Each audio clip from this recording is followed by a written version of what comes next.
May 1945.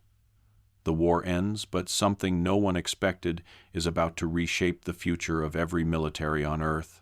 Across Europe, the Luftwaffe collapses overnight, leaving behind thousands of aircraft, fighters, bombers, jets, prototypes, and technology years ahead of its time. Most people today think these planes were simply abandoned or scrapped, but the truth is far more important and far more hidden. Because what happened to these machines in the weeks after Germany surrendered didn't just end the war. It silently set the stage for the Cold War, rewrote global air power, and changed who would control the skies for the next 50 years. If you stay for this entire story, you'll discover why the fate of these forgotten aircraft became one of the most important and least known turning points after World War II. The war had ended, but the real race had just begun.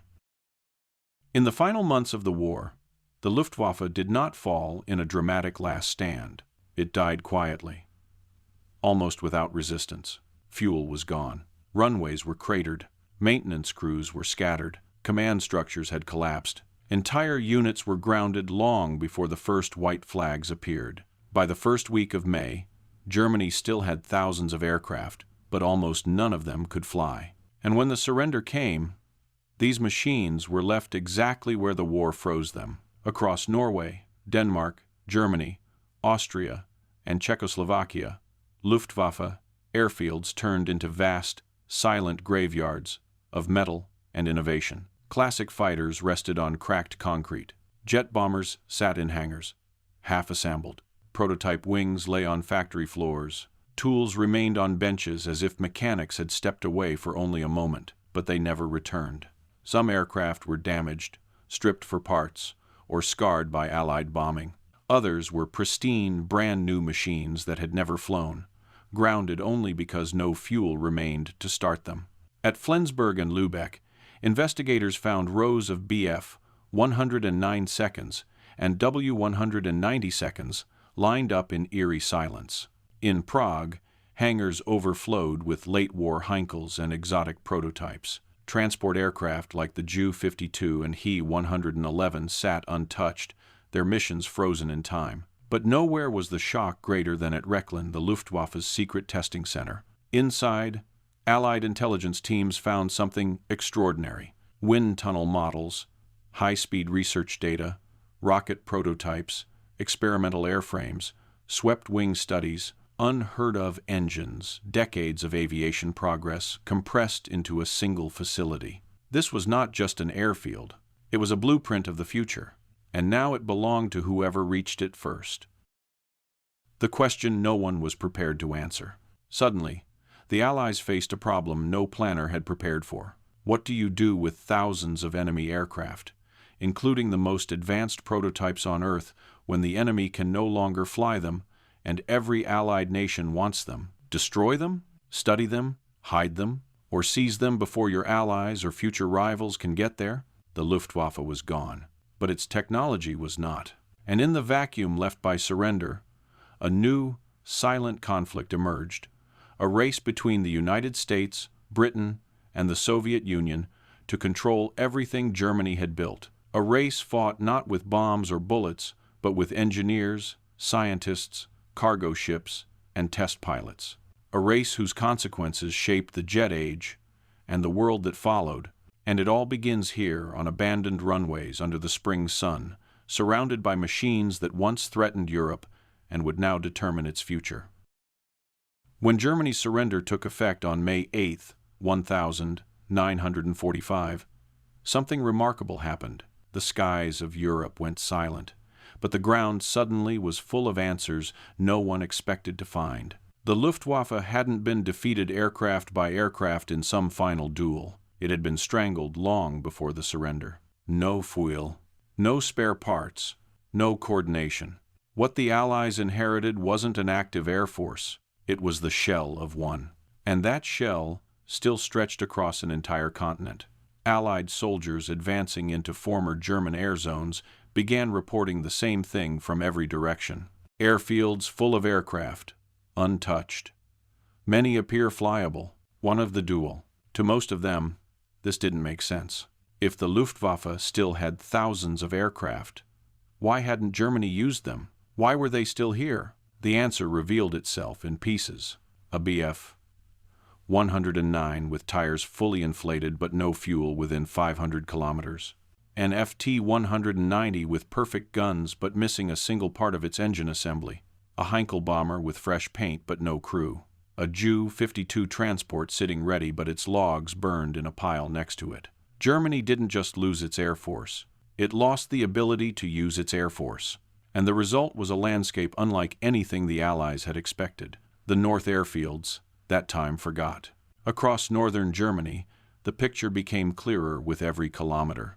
At Flensburg, the de facto final seat of the German government, Allied teams walked onto airfields lined with grounded fighters.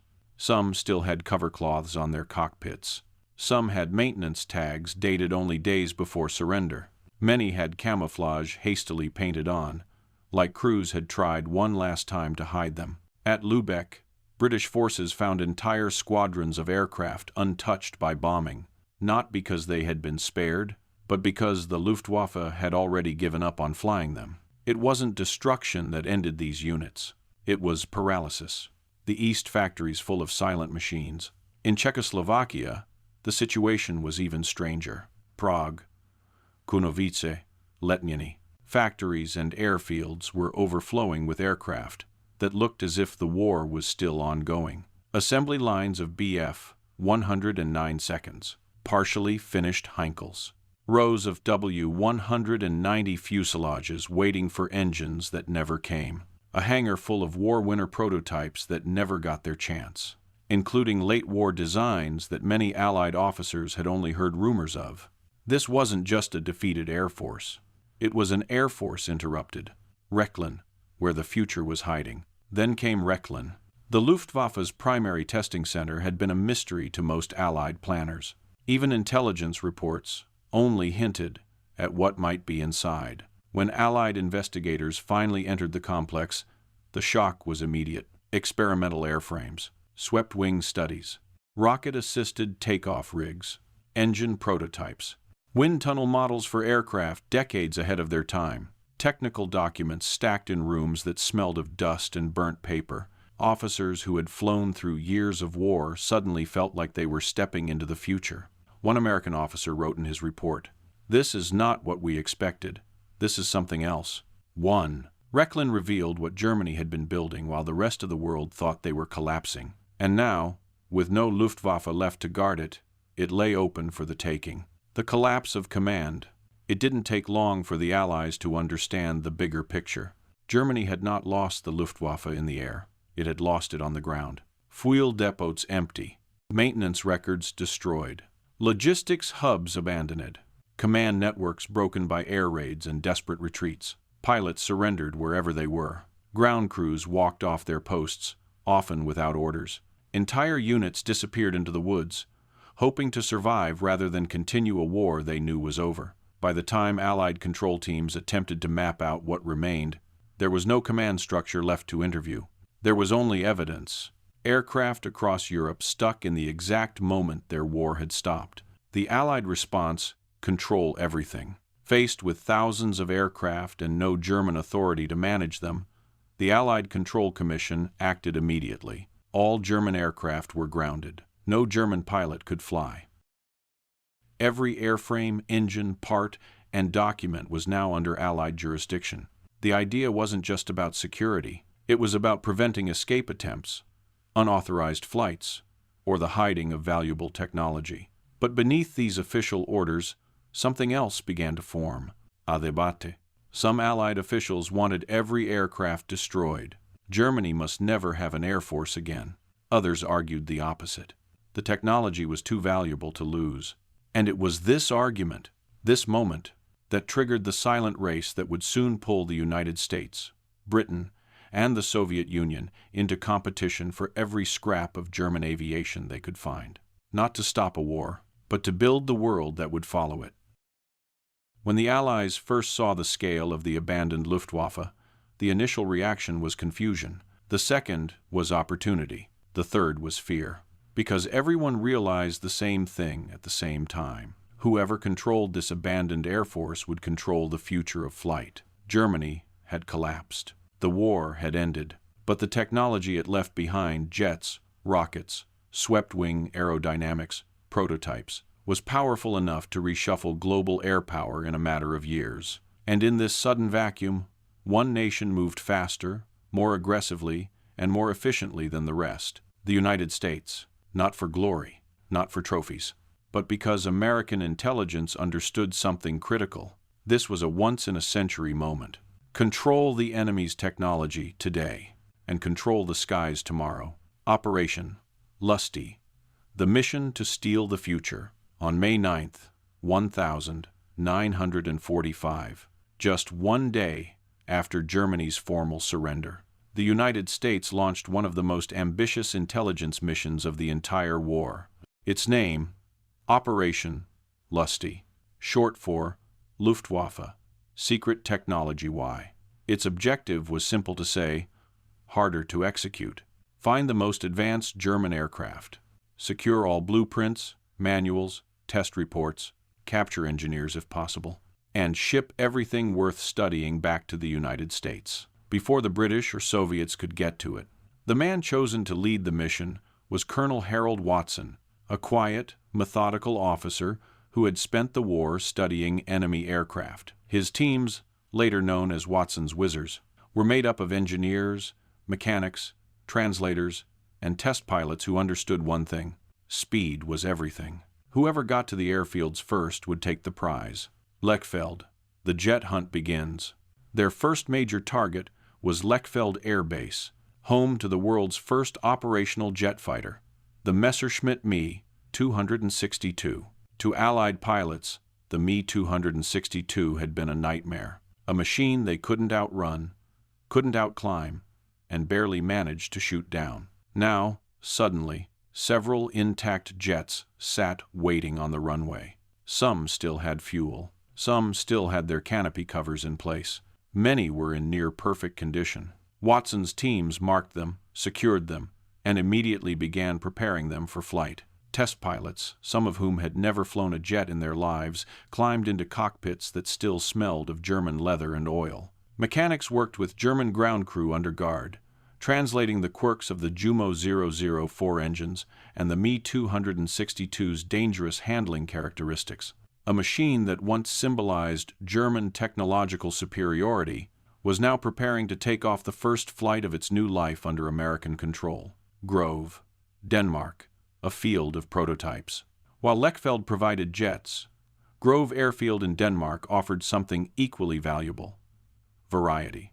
Here, American teams discovered Arado Ar 234 jet bombers, experimental prototypes, late-war designs that had never been used in combat, engine components and aerodynamic studies, partially assembled aircraft with tools still lying around them. Everything that could be moved was moved. Everything too big to fly was dismantled and packed into crates. The rest was catalogued photographically and left behind only after being stripped of all intelligence value. The ships that sailed with secrets. Captured aircraft were flown or hauled to ports before being shipped to the U.S. Now. From there, they went to two key locations. Wright Field, Ohio, the heart of American aircraft evaluation. Freeman Field, Indiana, the processing center for captured enemy aircraft. In these bases, technicians measured, dissected, photographed, and tested everything: wing shapes, jet engine tolerances, high-speed stability, landing gear stress, cockpit layouts, rocket-assisted takeoff systems, and aerodynamic quirks that German engineers had solved through trial and error. The Me 262 alone provided aerodynamic insights that would shape American jet designs for a decade. The first Cold War skirmish. The U.S. didn't officially say it, but Operation LUSTY had two purposes: learn everything Germany had built, get it before the Soviets did.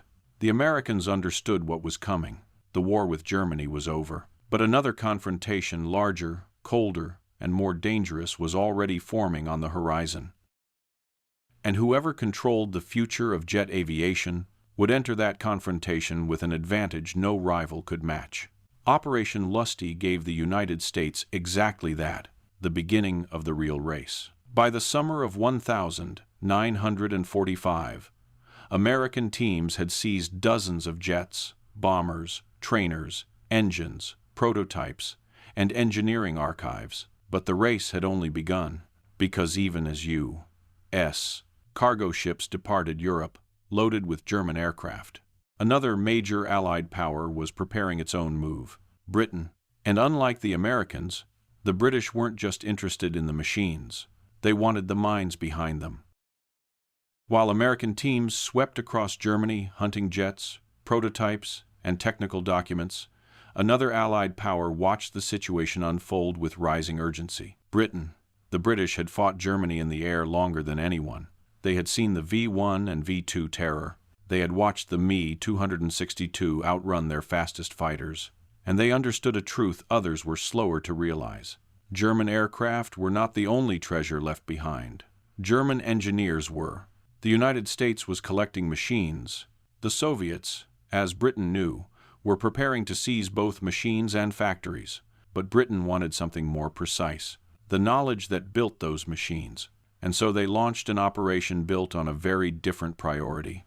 Operation Surgeon, capture the brains behind the wings. The British mission was called Operation Surgeon, a name chosen for a reason. This was not a blunt force effort to strip Germany bare. It was a surgical extraction of talent, ideas, and insight. Surgeons' teams were smaller than their American counterparts, but faster, more mobile, and more focused. They didn't need 100 aircraft. They needed the right ones. The ones that revealed how Germany thought, designed, and innovated. And above all, they needed the people who built them, the airfields of northern Germany.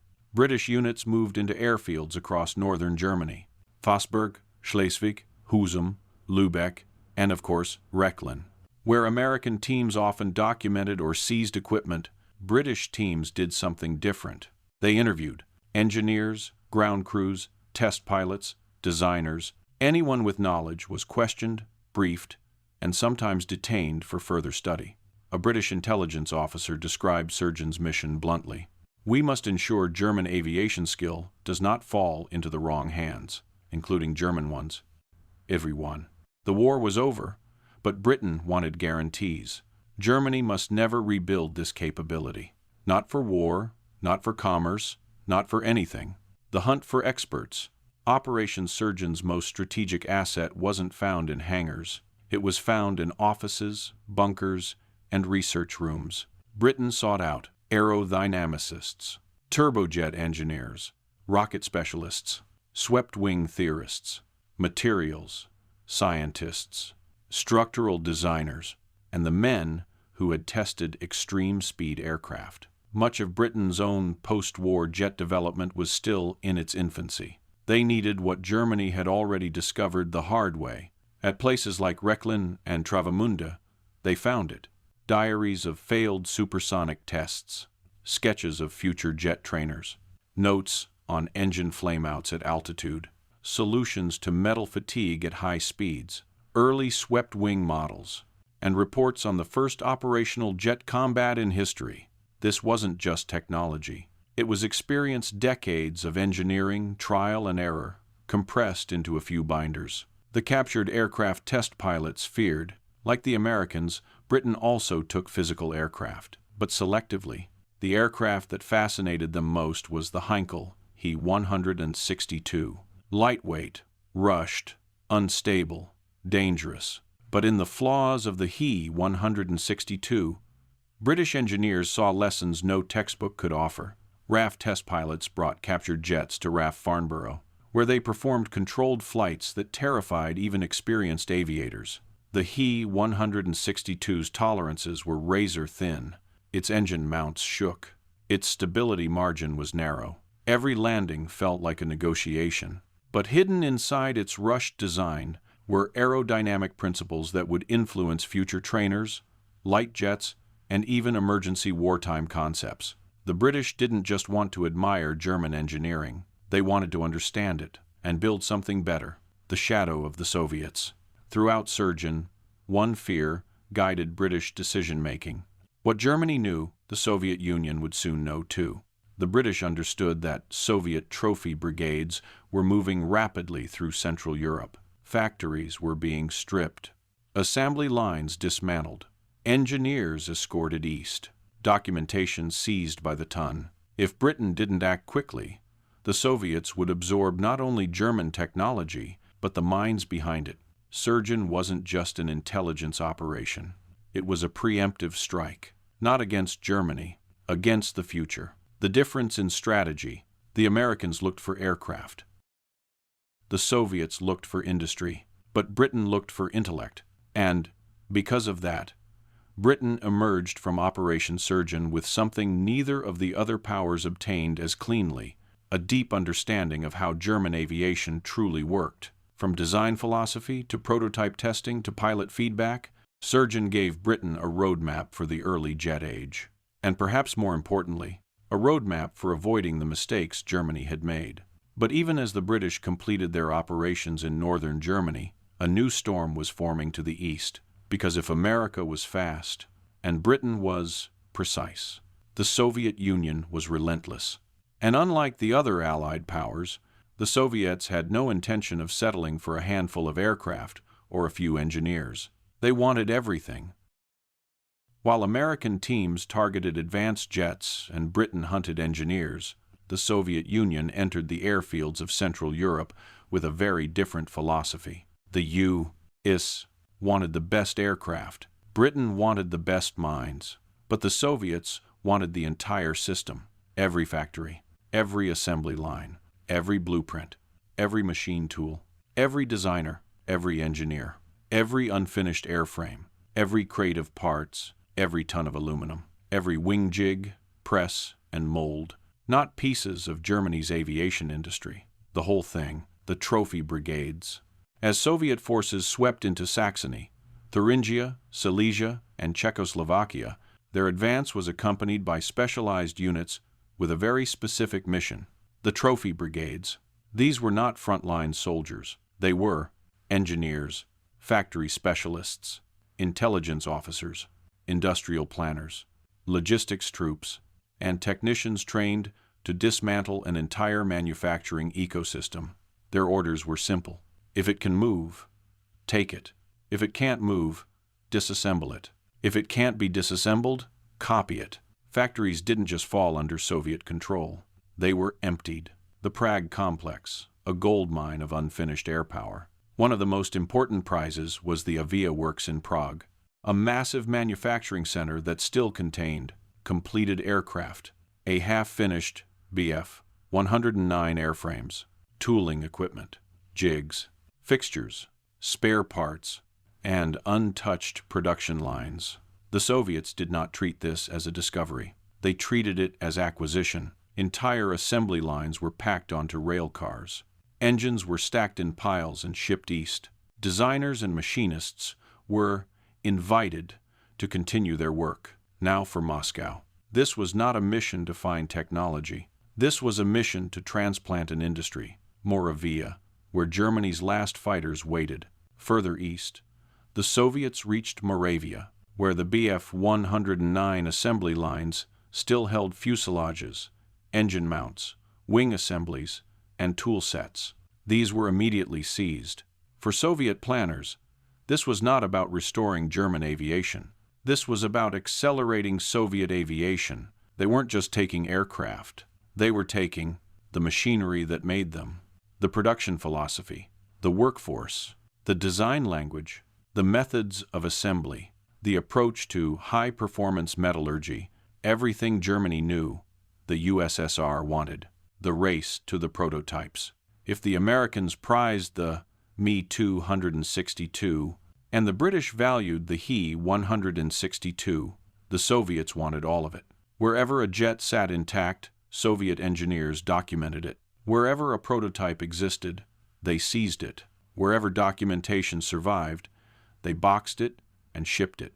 At air bases near Moscow and Leningrad, Soviet test pilots and designers dissected the Me-262's swept-wing ideas, the Arado Ar 234's jet bomber layout, the Jumo 004 and BMW 003 engines. German high-speed stability studies, late war aerodynamic models, fuel system designs, and rocket-assisted takeoff technology. This was not analysis for curiosity. This was analysis for replication, and it worked. Many of the concepts integrated into early Soviet jets, including the MiG-9 and MiG-15 lineage, trace their roots to German research, airframes, and engineers that the Trophy Brigades delivered. A competition becomes a confrontation. This is the moment when the Allied race quietly transforms into something else, a prelude to the Cold War. Because at many airfields, American and Soviet forces arrived only days apart, sometimes hours. One side would secure an aircraft, the other would claim the tools that built it. One would take documents, the other would take the people who wrote them. The Allied Control Council tried to create order, but the politics of 1945 made coordination impossible. Every nation understood. Whoever dominated the jet age would dominate the post-war world. And that raised the stakes at every site the Soviets reached, the most relentless strategy of all. Where the Americans and British were selective, the Soviet plan was absolute. Remove factories, remove workers, remove engineers, remove airframes, remove engines, remove the infrastructure that made them possible. Germany's aviation strength had vanished in combat, but its value was being reborn across the Soviet Union.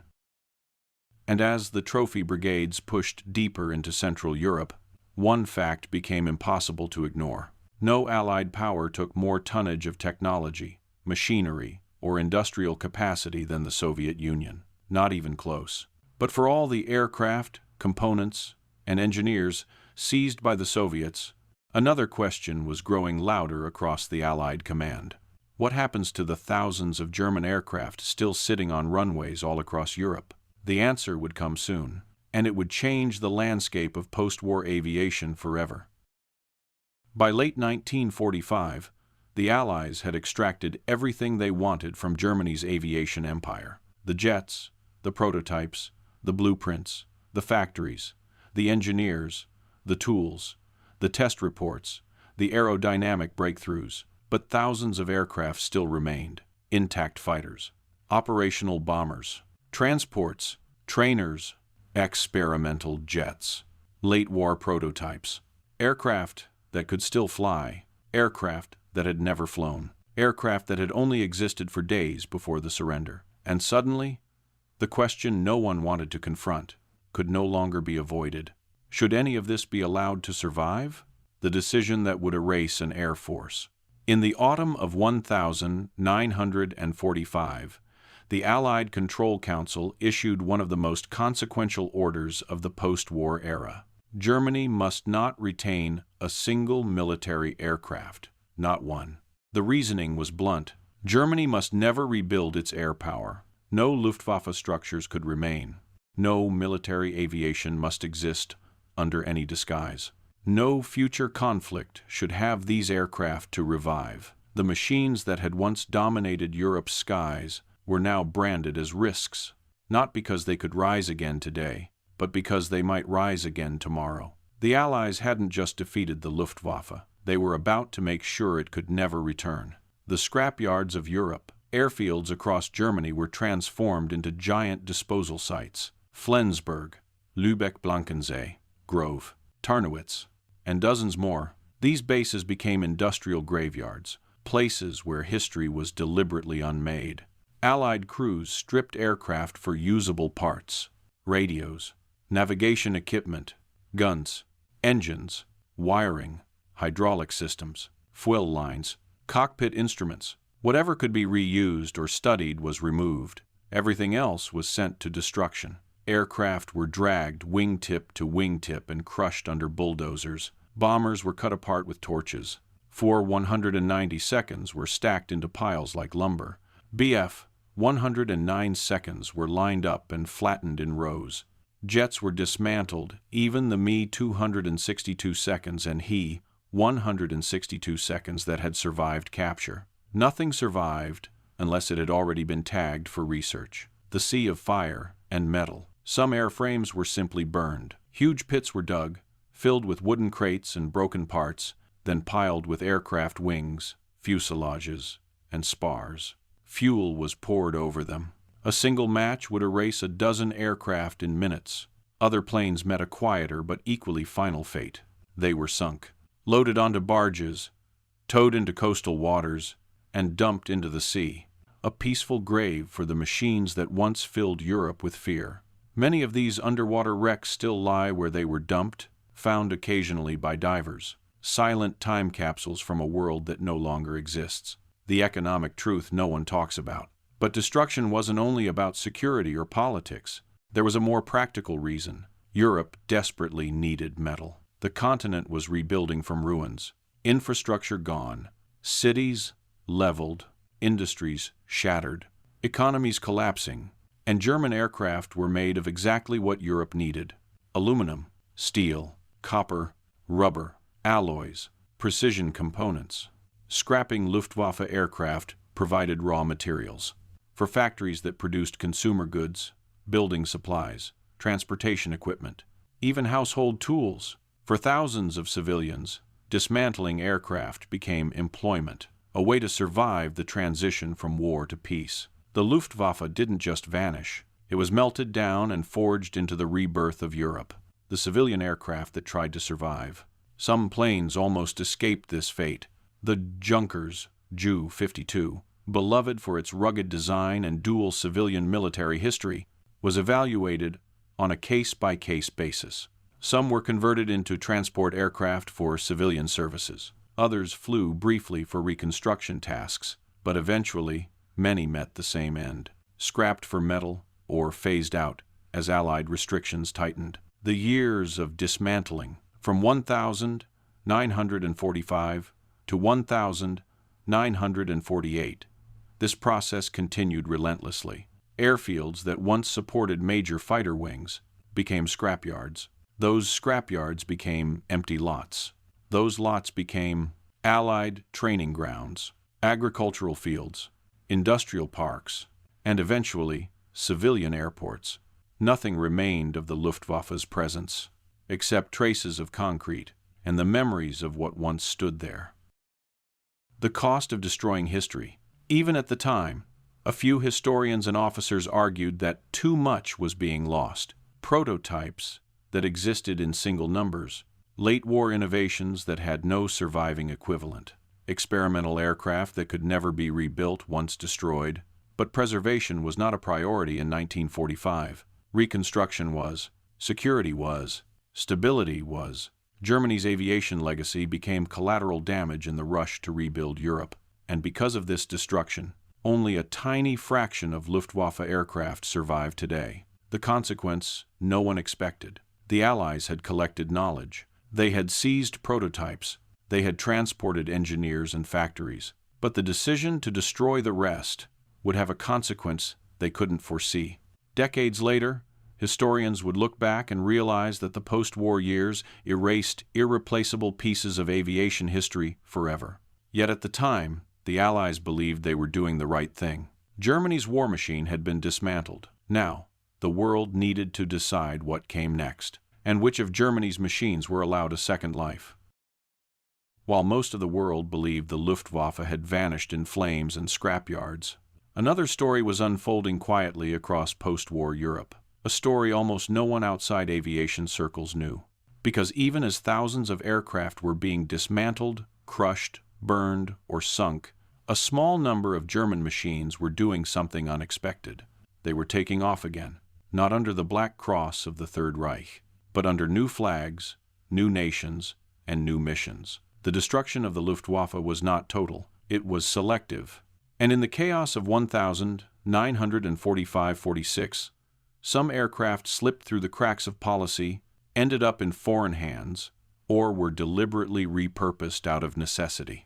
This is the chapter few people know. The second life of German aircraft after the war. Czechoslovakia, where the Luftwaffe was reborn. The first nation to revive German machines was Czechoslovakia. When Soviet Trophy Brigades seized the factories around Prague, Kunovice, and Letniny, they discovered something the Allies had overlooked. Fighter aircraft that were almost complete. partially assembled Bf-109 airframes, tooling equipment, spare wings, engines, fuselages stacked in production halls. The Soviets took much of the industry, but the Czechs still had enough parts, engineers, and machinery to finish the job. And so they did. By 1946, Czech engineers began assembling the leftover Bf-109 components into a new fighter, the Avia S-199. It looked like a 109. It flew like a 109. But it wasn't a 109. The engine was different. The controls were heavier. The handling was unpredictable. Pilots called it Mezik, the mule. Yet despite its flaws, the S-199 became the backbone of the Czechoslovak Air Force. And in one of history's strangest twists, several were later sold to a new nation fighting for its survival, Israel. In 1948, as Israel formed its first air arm, the Czech-built German fighters became the nation's very first operational aircraft. Machines designed for the Luftwaffe were now fighting under the Star of David, a second life, carved out of wartime leftovers. Spain, the last Bf, 109 seconds to fly in Europe. Spain followed a similar path, but with a twist. Before the war, Spain had licensed the Bf-109. After the war, that license suddenly became a lifeline. Using leftover airframes, blueprints, and domestic industry, Spanish factories produced their own German-derived fighter, the Hispano-Aviation H-1112. These aircraft served into the mid-1950 seconds, long after the original Luftwaffe had vanished. But their strangest moment came decades later, when the surviving H-1112 fleet was used to portray German fighters in the film The Battle of Britain. In a strange irony, the last Bf, 109 seconds to appear on screen, were not German, they were Spanish.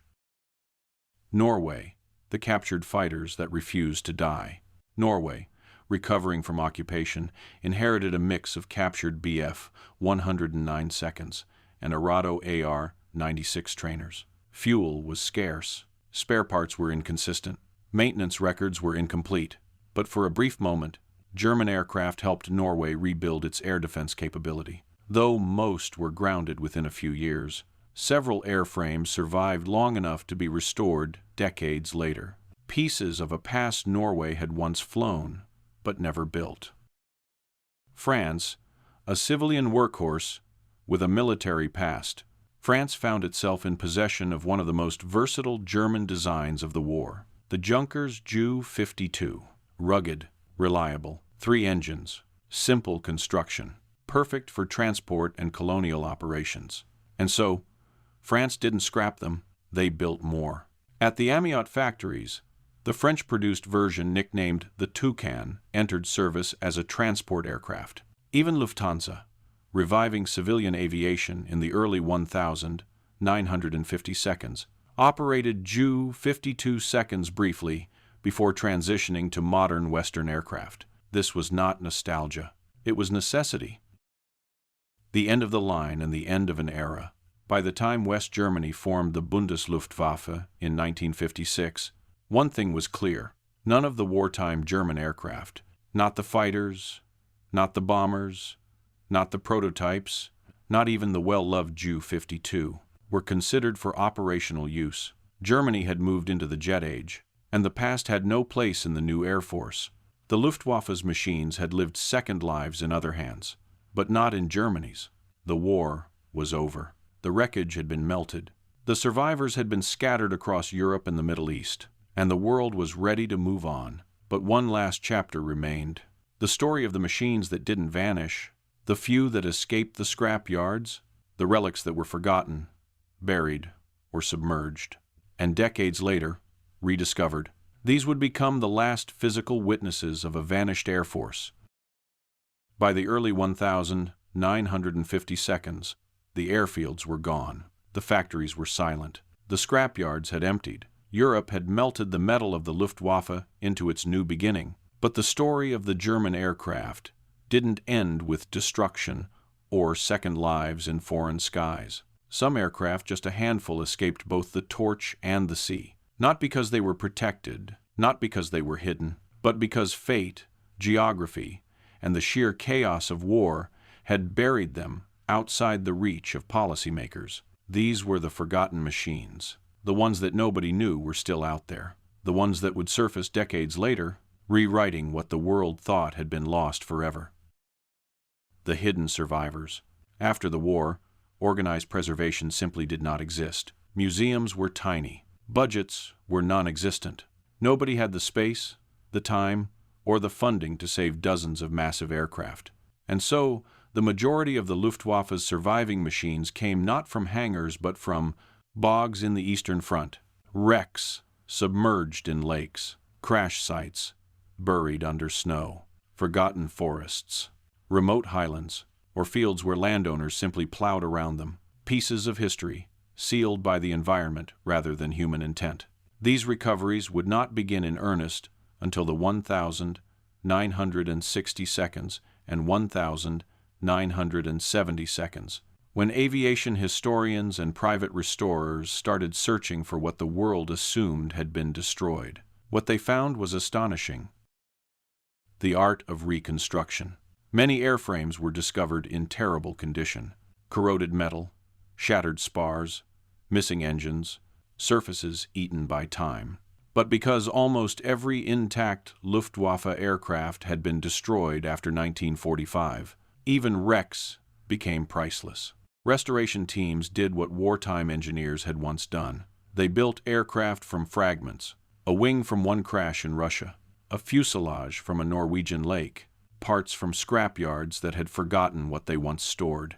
In some cases, as many as 5 wrecks were combined to reconstruct a single aircraft suitable for display. These weren't flying machines. They were resurrected relics, historical reconstructions created piece by piece. Yet, they carried real stories.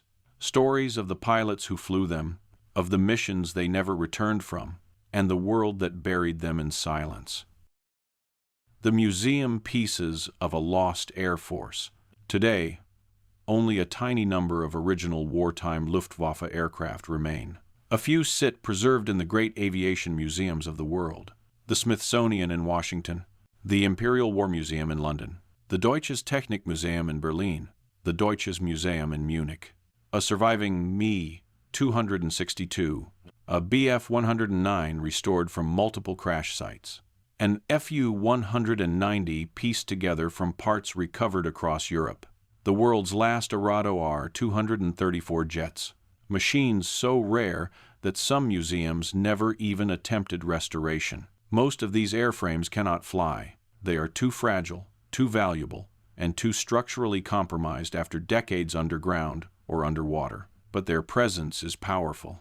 They stand not as symbols of a regime, but as artifacts of a technological era that vanished almost overnight. The few that still fly. A small number of replicas, built painstakingly using original blueprints and parts, appear at airshows today. These are not original wartime aircraft. They are modern reconstructions, flying on contemporary engines, designed to preserve the silhouette rather than the substance. Yet when spectators watch one take flight, they often describe the same feeling. It's like watching a ghost, a shape from a vanished world, moving against the sky again. The fragment of a force that once shook Europe. What survives today is not the Luftwaffe. It is only a fragment, a sliver of what once dominated the skies over Europe, fought across continents, and then, in a matter of weeks, collapsed into silence. The Allies captured the knowledge. They captured the engineers. They captured the factories and the data. They destroyed the aircraft, because they believed the world needed to move past them. And in many ways, they were right. The jet age had begun, the Cold War was rising, and the machines of the old Luftwaffe belonged to a different world, a world that the world no longer wanted. Yet the few survivors that sit in museums today stand as reminders of everything the post-war generation tried to leave behind, and everything they could never fully erase.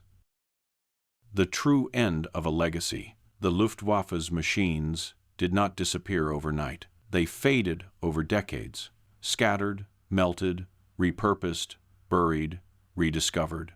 Their story is not one of triumph. It is one of transformation, from weapons of war to relics of history, from instruments of destruction to artifacts of understanding. And in their disappearance, they shaped the world that followed. By the time Europe rebuilt its cities, by the time new nations emerged and old borders shifted, by the time the jet age swept aside the piston engine entirely, the Luftwaffe was gone. Not defeated in combat, not erased by time, but dismantled, piece by piece, policy by policy, decision by decision. And yet, even in its disappearance, the Luftwaffe left behind a shadow that stretched far beyond the war that created it. Because the machines Germany abandoned in 1945, the equipment the Allies dismantled between 1945 and 1948, and the knowledge extracted from its engineers, did something extraordinary. They reshaped the entire architecture of post-war aviation. This is the part of the story most people never hear, the part that doesn't live in museums or documentaries, the part buried under technical reports, quiet agreements, and classified archives. The Luftwaffe vanished, but its influence did not. It was absorbed, transferred, repurposed, translated into thousands of pages of engineering notes, and hundreds of new design programs, from Ohio to Farnborough to Moscow. This is the legacy few understand. The United States, a secret jump into the jet age, thanks to Operation LUSTY, captured Me-262 jets, Arado bombers, Heinkel engines, and Rechlin research, accelerated American jet development by years. Before 1945, the U.S. had jet prototypes. After 1945, they had German jet data, German aerodynamic studies, and first-hand experience test flying the world's first operational jet fighter. The early Cold War jet designs, from the P-80 Shooting Star to the early swept-wing projects, carry fingerprints that trace directly to German research. America didn't just win the jet race, it inherited the starting line. Britain. The search for minds that built the future. Operation Surgeon gave Britain something even more valuable: the logic behind German innovation. Understanding why German engineers made certain choices helped British designers avoid the same pitfalls and incorporate the best ideas into post-war RAF development. It wasn't just about copying, it was about accelerating Britain's own path. Test, pilot procedures, engine material tolerances, aerodynamic failure data, swept-wing calculations, high-speed flutter studies, rocket-boosted takeoff experiments. Britain entered the jet age not blindly, but with a blueprint informed by what Germany had learned the hard way. The Soviet Union industry transplanted east, while the U.S. took aircraft, and Britain took engineers. The Soviet Union took industry, on-tier factories, on-tier production lines, on-tier design teams. The early MiG designs owe as much to German manufacturing philosophy as they do to Soviet ingenuity. When the MiG-15 shocked the world in the skies over Korea, its heritage ran straight through Saxony and Moravia. The Luftwaffe was dead, but its knowledge helped arm the next superpower conflict. The unintended consequence of destruction. The Allied order to destroy every German aircraft achieved its goal. Germany could not rebuild a military air force from the machines it left behind, but it also erased a technological heritage that historians now wish had survived. Rare prototypes, experimental designs, early jet concepts, unique aerodynamic experiments, rocket-powered research aircraft, and dozens of aircraft that existed in quantities of one. The scrapyards of 1945-48 were necessary, but they were also a cultural erasure. The Luftwaffe disappeared so completely that future generations had no reference point for what had been lost, only a fragment. The museum pieces, the dug-up wrecks, the recovered airframes, remains to tell the story. The return of a buried history. Today, when historians and engineers study the early jet age, they no longer see a straight line of progress. They see a moment when the world absorbed an entire nation's aviation legacy, without ever admitting it fully. The Luftwaffe didn't influence post-war aviation by existing. It influenced it by vanishing, by being taken apart, scattered, studied, copied, and ultimately forgotten. The greatest impact of the Luftwaffe was not the war it fought, but the future it shaped after its defeat. The insight at the heart of the story. Here is the truth. Very few people know. What happened to the Luftwaffe after World War II did more to shape modern aviation than anything the Luftwaffe achieved during the war itself. The collapse of Germany's Air Force created the single largest transfer of aviation knowledge in human history. A transfer that fueled the Cold War, accelerated the jet revolution, and set the trajectory of air power for the next 50 years. No battles were fought, no bombs were dropped, and yet the outcome changed the world. The moment the war ended, and the future began. When the war ended in 1945, the world saw ruins.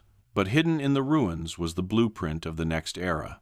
The Luftwaffe died, but in its death, every major power inherited a piece of its future. That is the paradox at the center of this story. The Air Force that vanished the fastest may have shaped the future of flight more than any Air Force that survived. The Luftwaffe that once shook Europe no longer exists. Its runways are gone. Its factories are silent. Its aircraft, thousands of them, were melted, crushed, burned, sunk, or simply erased. But the story doesn't end with the destruction of machines. It ends with something far more powerful: the transformation of machines into memory. A transformation the Allies never planned, but one history now depends on. Because in the quiet that followed the war, long after the scrapyards emptied, and long after the world moved into the jet age, societies began to search for pieces of the past that had been erased too quickly. That search brought them to remote forests, frozen lakes, forgotten fields, crashed wrecks, and the stories buried beneath them. Each recovered airframe became a window into a world that no longer existed. A world rebuilt today only through fragments. A wing from Russia, a fuselage from Norway, a tail section found under farmland in Bavaria, parts pieced together from 5 different crash sites, a cockpit restored from photographs because the original no longer existed. These are not trophies. They are echoes. Echoes left behind by an Air Force that was dismantled not just to punish a nation, but to protect the world that would follow it. And now, decades later, as historians walk around the surviving Me-262 seconds, as restorers run their hands along the rivets of a rebuilt Fu-190, as museum visitors stare at the last Arado jet bomber in existence, one truth becomes unavoidable. The legacy of the Luftwaffe cannot be found in what survived. It must be read in what did not.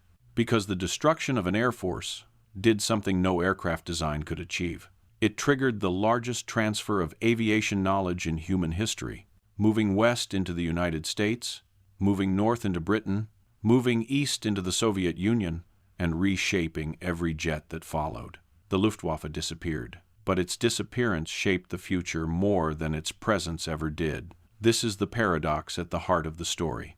The Air Force that vanished the fastest left the deepest mark on the world that came after. Germany never flew these machines again. But the world did, through new designs, new doctrines, new technologies, built on the knowledge extracted in the aftermath of 1945. What remains today, the museum pieces, the resurrected wrecks, the scattered artifacts, are the last physical reminders of how quickly a force that once felt unstoppable can vanish into history, and yet continue to shape everything that followed. The war ended.